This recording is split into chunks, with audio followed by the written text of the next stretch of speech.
Daggerfall Unity, Daggerfall mods. So you're here for mods. So here's how you get started. First off, you go to the Daggerfall Unity downloads.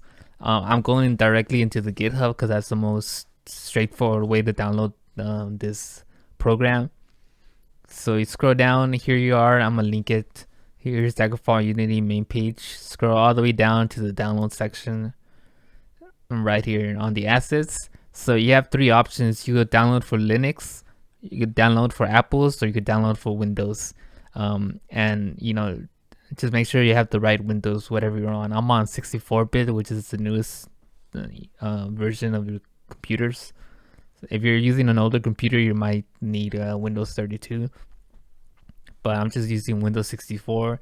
That's what I'm getting, so I'm gonna download that. I'm not gonna download it right here because I already have it installed, but you know, just download that. Next up, go over to your Steam. I don't recommend downloading Daggerfall for the GOG. Really awesome, but for modding, you're gonna need the Steam version at least. So here we are in Daggerfall. Just install it, download it like you would any other Steam game, whether you download through the website or through the app. So Daggerfall Unity is all it is like the extra program that it launches through. So that's why on the mod page everything is branded as a Unity, because these are the plugins for like the new folder structure. So on that Daggerfall Unity, it's really cool. There's a lot of mods coming out right now because Unity is a very brand new thing. Still, even a couple years later, it's trending. It's not as much as Skyrim as you see. Not a lot of mods that come out. Hopefully more start coming out in the future because Daggerfall is really an amazing game. So for an example, I'm just gonna give you a quick example of how to actually get the mods. So let's click on Wandering Foes, a really amazing mod that just came out. You wouldn't even know it just came out because it's something that feels like it's been here forever. So when you download a mod, always make sure to check if there's any requirements. If there are, you need to get the requirements first. But this mod doesn't have any requirements, so it's good to go. Next thing, just I was gonna say glance. Just glance over the mod description, and if there's any like key things to be aware of. So go over to the file section. There's three options: Android, Mac, or Windows and Linux. So the cool thing about Daggerfall is that you're able to play it on mobile. Same thing with Morrowind, you're able to play it on mobile. If you could install it in your mobile device, your phone, or a tablet, or even a Steam Deck. But there it is. The Android version is available as well. There are I don't think it's every mod, but there are a couple of mods that also like cater specifically for mobile users. So always keep an eye on that. So I'm just gonna get the Windows Linux because that's the one that I use. I use Windows. So we're gonna download that. Next up, let's see, where am I? So I got it right here. Wandering Foes is now downloaded. So once you extract that, you can get something called the mods folder. So on Daggerfall Unity, you're gonna be able to find it in your Steam apps, programs, wherever your Steam apps are, your games. That's where you're gonna find Daggerfall folder. So for example, here I have my Cyberpunk, my Elden Ring, Morrowind, Skyrim, Witcher. These are where all my games are. So I'm just gonna go over to Daggerfall, click on that. So when you downloaded Daggerfall Unity, you drop it in here. This is where you drop it off, and you install the exe file. So the Daggerfall installation comes with, I think, these two folders: Daggerfall Unity Data, the Mono Bleeding Edge, the exe, and the DLL.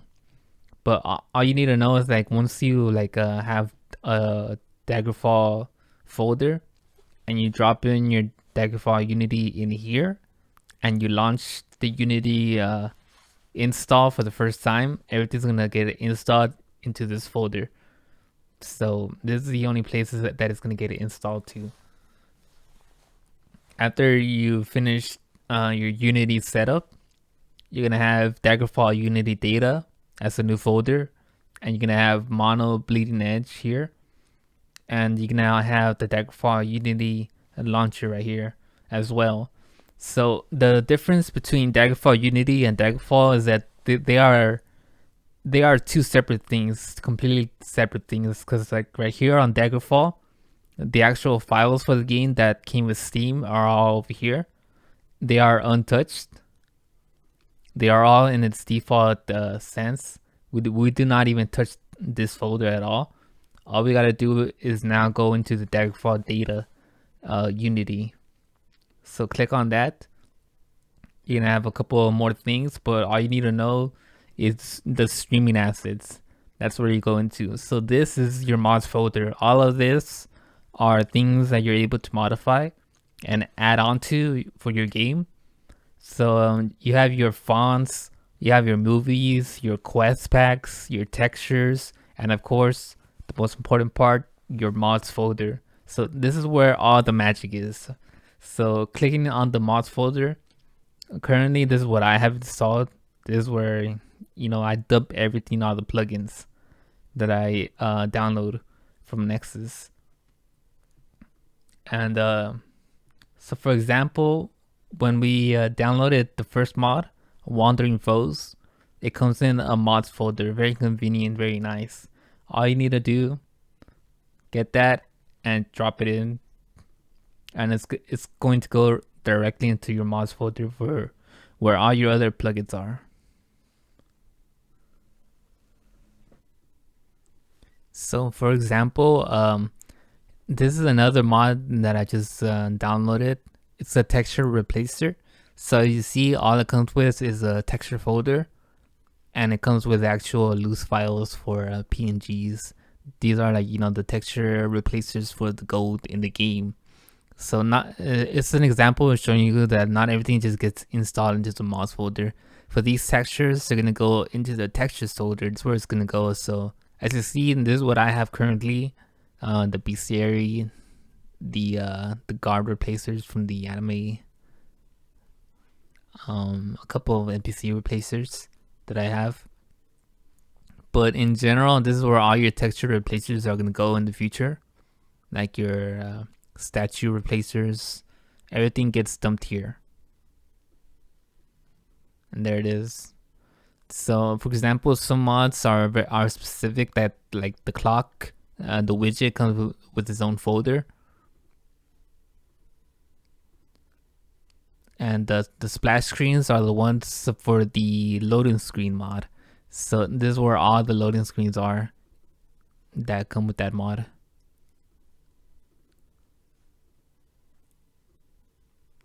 So very cool. Textures go into the textures folders, and plugins go into the mods folder. So the last thing that I want to show you guys is that everything is not really straightforward. Sometimes there's like a problem with the mod author itself, that they do not put the actual path in their download. So for example, now we are doing a quest mod. I just downloaded a quest mod called Bard's Guild Quest. And if this is your first time modding Daggerfall, you might be confused because all it gives you is a Bard's Guild, and that's it. Like, what is that? It doesn't tell you anything about where it goes. There's no like Bard's Guild folder here. So because this is a quest mod, it's gonna go into the quest packs folder, not the quest packs folder. This is where you dump all your quest related mods that you've downloaded. So for example, here's a Bard's Guild that I just got, and here it is. So, you know, just really clear that not everything is just like straightforward as the mod folder. Some mods are textures, some mods are quests, some are fonts, some are like new files. For example, like the weeb overhaul comes with like a prerequisite requirement called flat replacements. And if you don't have flat replacements mod, then you're not gonna see a flat replacements folder here. Well, that's generally where it would go in. As you see, flat replacements gets right there because there is no existing folder, and the textures go into the textures folder. So just showing you guys that it's not always like just straightforward dumping into the mods folder. Some mods, like the quest specifically, quest mods are all gonna go into the quest packs, and sometimes you're gonna get this where like the mod author doesn't really give you the path structure in the download, and it's not a good thing, but you know, it happens. Oh well, some of these are old mods. So it should be like this. You know, it should, when you open it, it should say, read like this: quest packs, Bard's Guild, and there it is. But yes, some downloads that you get don't always show you the right path, and it gets a little confusing if this is your first time, because you just open it up like, what's that? Where does that go? That tells me nothing. So I'll go back because we're done modding for now. So we're gonna go back here into the main page, and now whenever you play Daggerfall, you're gonna be playing through the Daggerfall Unity launcher. You're not gonna be playing through the Steam launcher anymore. You're not gonna click on the Daggerfall EXE original launcher. It's always now gonna be the Daggerfall Unity. So we're gonna double click on this, and I'll see you on the next step. Alright, hello everyone. So I'm gonna start off with like the basic interface. This is how it looks like when you launch Daggerfall Unity. If this is your first time, this is how it is. So on the quick startup, you have these options that are completely up to your taste. I just leave everything on default, but if you want to do some minor changes like toggle off player nudity, you can do that here. Everything else is fine. If you really need to, swap the health and fatigue, because like the old school classic games were in green health bar, and modern games are just using the red for the health bar. So if you want to switch it out, you could do so here. I'm gonna leave it off.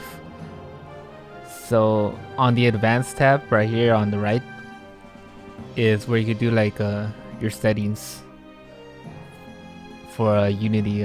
So you have your gameplay options, your interface, your enhancements, your video, and your accessibility. So starting off in gameplay, I always leave this on. Start in dungeon. This is how you normally start in Daggerfall. I don't normally not have that on. I always have it on. But in this other one, the smaller dungeons is completely optional for you. If you're like having too much trouble with like the lengths of some dungeons that they could be, you could always toggle that in. I have it toggled right now because, you know, I'm getting pretty tired of like the long dungeons, so I'm going for smaller dungeons right now. So dungeon textures, I just leave it as it is. Camera recoil, I leave it as it is. Everything else, you can leave it as it is. The sound fonts, music volume, of course, you can do that later. Now let's look at the interface. See, tooltips, I always leave that on. Crosshair, of course, I leave it on. The vital indicators, I leave it on. The GUI, so countdown, dust. Let's see, I keep everything on default, so yeah, everything's fine. So let's look at enhancements. So mod systems, dungeon, lighting, item based player touch, game console, near death warning. So you can check out my settings. Enemy and fighting, enhanced combat AI. So everything's on default for now. Video, let's see, basic. I'm using 1920, so I'm using full screen.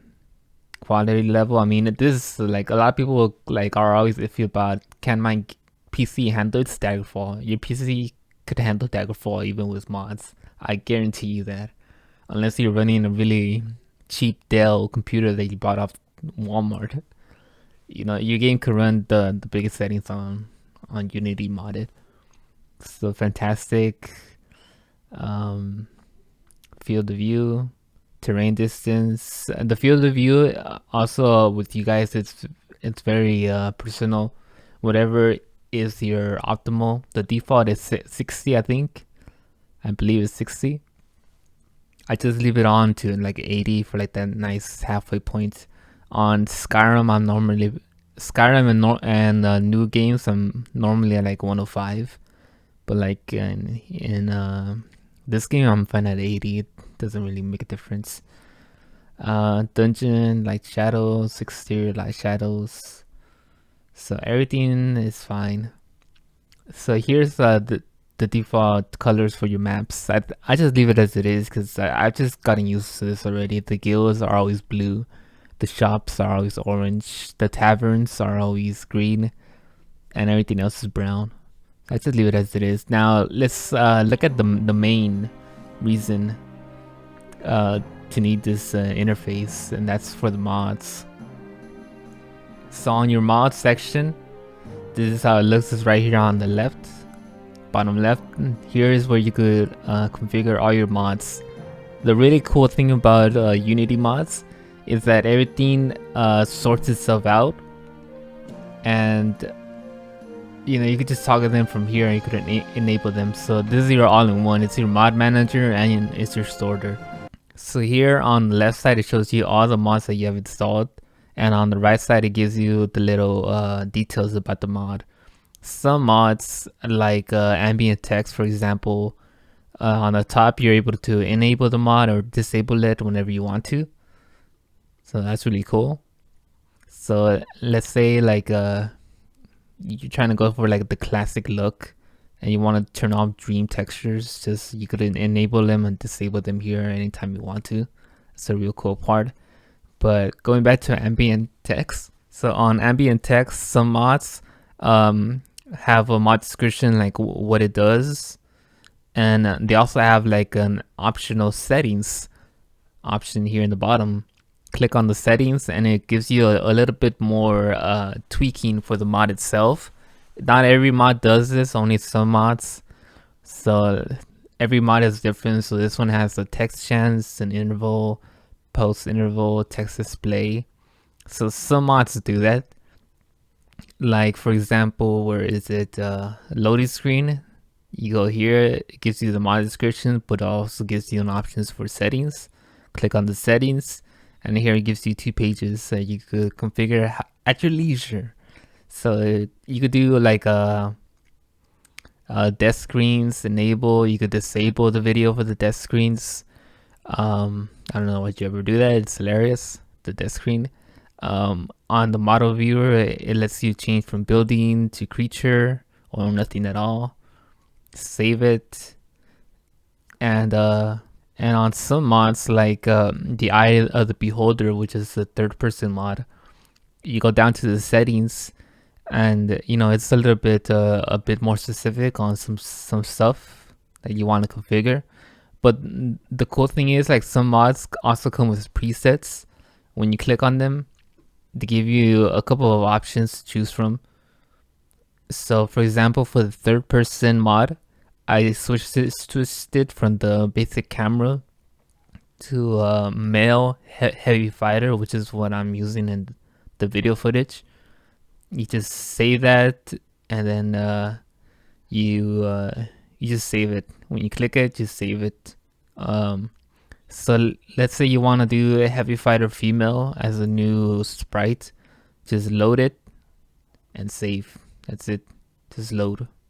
Click load, and that's it. Save your settings, and there you're good to go.